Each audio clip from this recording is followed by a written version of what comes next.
O ministro da Justiça, Ricardo Lewandowski, elogiou a versão do texto do PL antifacção que foi apresentada pelo senador Alessandro Vieira. Vou voltar a conversar com o nosso André Anelli, porque o ministro disse que houve um grande avanço em relação ao que saiu da Câmara, né, Anelli? Conta pra gente.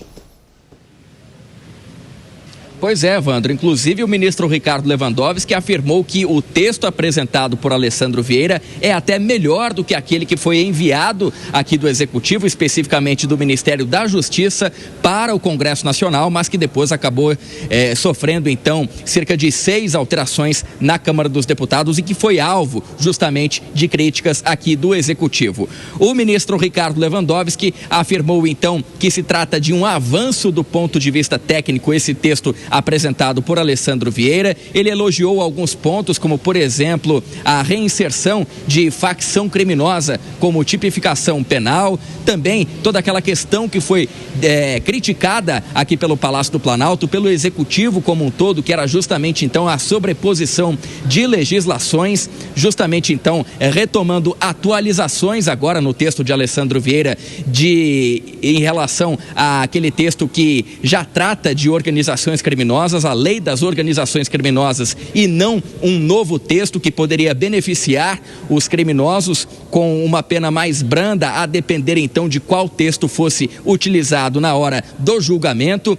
Enfim, além, é claro, daquela questão relacionada à taxação das bets, a aplicação de impostos, prevendo uma arrecadação de 30 bilhões de reais, arrecadação essa que seria revertida diretamente ao combate ao crime organizado. Portanto, Ricardo Lewandowski fez elogios a esse texto que, como a gente disse agora há pouco, ele vai passar por uma nova avaliação dos senadores. Esse texto era para ser votado já nessa quarta-feira, mas houve um pedido de vistas coletivo dos senadores e a expectativa agora é que essa votação aconteça na quarta-feira da semana que vem e, mesmo assim, se o texto for aprovado, ele ainda volta para a Câmara dos Deputados justamente por conta dessas alterações.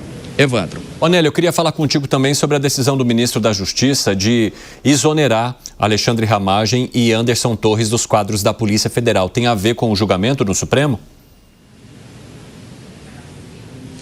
Justamente, Evandro, a gente destaca aqui, relembrando o julgamento envolvendo a chamada trama golpista, o que a Procuradoria-Geral da República e também o Supremo Tribunal Federal consideraram como núcleo crucial dessa trama golpista para manter o ex-presidente Jair Bolsonaro no poder após as eleições de 2022. A gente destaca que Alexandre Ramagem, até então, era presidente da ABIN, a agência, diretor-geral da ABIN, da Agência Brasileira de Inteligência, responsável ali por ter criado um gabinete paralelo no sentido de monitorar autoridades, até mesmo jornalistas, opositores ao então governo Jair Bolsonaro, no sentido ali de fazer ataques a esses opositores e, mais do que isso, também se permanecer no poder, divulgar notícias falsas. Por outro lado, Anderson Torres também foi apontado por esse núcleo crucial. Ele era ministro da Justiça e Segurança Pública e teria atuado, entre outras questões, diretamente nas eleições de 2022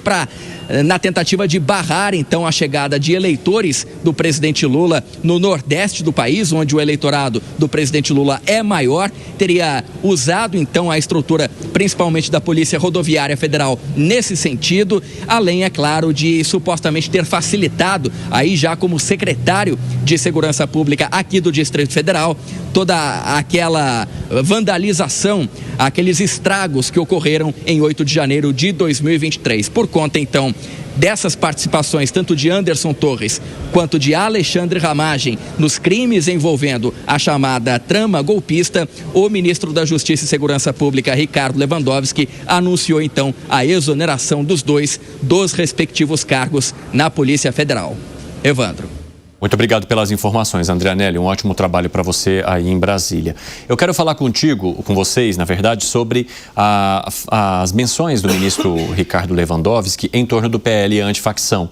Porque ele olha para o relatório apresentado pelo Alessandro Vieira no Senado e diz que ele corrige uma série de erros e, digamos, questões que o governo tinha discordância, que chegaram do relatório do Guilherme Derrite.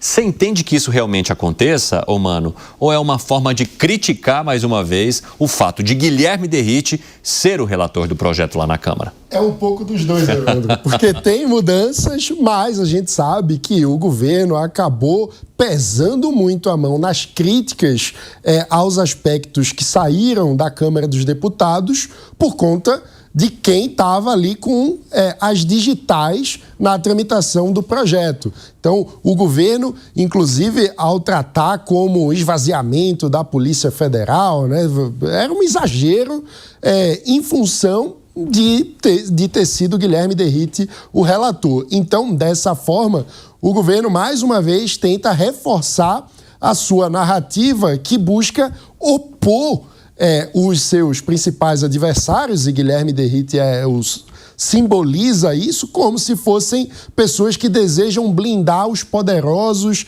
e asfixiar o poder do Estado brasileiro de retirar o financiamento do crime organizado. O governo federal tem insistido muito nessa narrativa. Então, eu diria que é meio a meio, né? Um pouco de correções, de fato, aconteceram no relatório do Alessandro Vieira, mas a forma como o governo critica a versão que saiu da Câmara dos Deputados é muito acentuada, tem um negrito em função das digitais de Guilherme Derrite. Ô Zé Maria Trindade, eu tenho uma curiosidade. Se o momento que vive agora de relação do Senado com o Palácio do Planalto, por conta da indicação de Jorge Messias e de todos esses desentendimentos com Davi Alcolumbre, se isso altera a maneira como o Senado possa avaliar o PL antifacção, porque o governo vê nas mudanças propostas pelo relator Alessandro Vieira algo positivo. Então o governo diz, puxa, graças a Deus o Alessandro Vieira trouxe mudanças que favorecem mais ao que a gente pensava para o PL antifacção do que Guilherme Derrite. Mas o clima atual no Senado pode jogar um pouquinho de água nesse chope? Pois é, sim, claro, e o Congresso está autônomo, alguns acham demais, eu acho que de menos, mas enfim, está mais autônomo sim. O interessante é que o relator do Senado, o senador Alessandro, tem um perfil ali muito próximo do deputado Guilherme Derrite. O senador Alessandro, ele é um advogado, delegado da Polícia Federal, trabalhou 17 anos na Polícia Federal e foi nomeado como secretário de Segurança Pública e controlava a Polícia Civil. E aí ele decidiu trabalhar. E prendeu muita gente, desagradou o governador, aí foi demitido, eu considero, por trabalhar bem demais. Aí virou senador. Então ele entende tanto de legislação, por ser advogado, como da prática, delegado da Polícia Federal e dos meandros ali do Executivo e a convivência da criminalidade com o poder e com o jogo de poder com o crime que, em certas ocasiões, conversam, sim, eu não tenho a menor dúvida disso. Então ele tem um perfil parecido com o Derrite, com o deputado Derrite, né, secretário, deputado licenciado, e ele entende do que está falando. Essas mudanças, elas foram, evidentemente, feitas por ele sem olhar o governo, porque ele não é governista, né? Ele fica mais ali independente para a oposição, mas também não é uma oposição radical. E depois essas mudanças, se aprovadas no Senado Federal, tem que voltar para a Câmara. A Câmara se transformou aí numa casa revisora, ou seja, a Câmara que vai dar a palavra final. Exatamente, Zé Maria Trindade. Como é que você avalia, Cássio? O Zé tem razão. De fato, a Câmara será a casa revisora. De fato, eu disse anteriormente, acho que vale repetir, o projeto que saiu da Câmara, ele carregava demais em certos aspectos e acabava se tornando algo inaplicável na prática. Até porque, por melhor que seja uma lei penal a ser construída no Brasil, ela será aplicada pelas nossas autoridades policiais e pelo nosso judiciário, que tem as suas dificuldades práticas. E não são poucas as dificuldades, como a falta de orçamento, a falta de estrutura e assim sucessivamente. Então, o fato do Senado, e eu vou levantar mais um ponto trazido pelo Zé, ter conduzido isso também com alguém que seja técnico, senador Alessandro Vieira, que é delegado, que foi secretário no Espírito Santo e seja principalmente independente em relação ao governo federal e à oposição, isso dá certa liberdade